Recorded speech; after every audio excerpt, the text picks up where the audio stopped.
makapagsina kada tayo di panagayat ni Kristo. Sino di makakapagsina kada tayo panagayat dayjay Diyos. Panagrigat ayan tensin na ay panangukum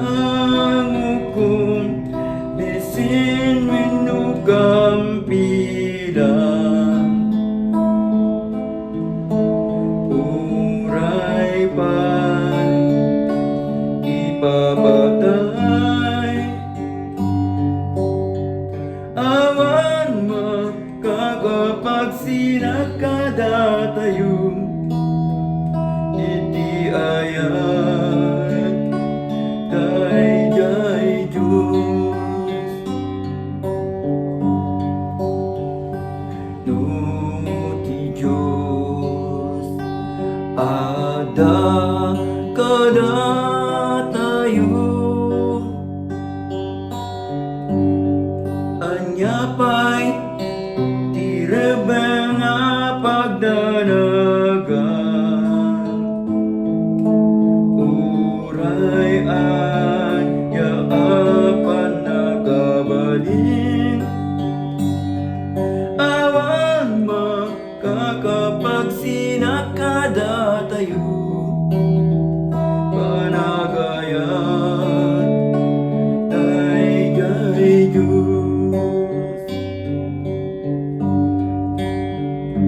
Panagrigat ayan kensin na ay panangukum bisin winukam pilan uray pa'y ipabatay awan makakapagsina kada tayo iti ayat dayjay Diyos.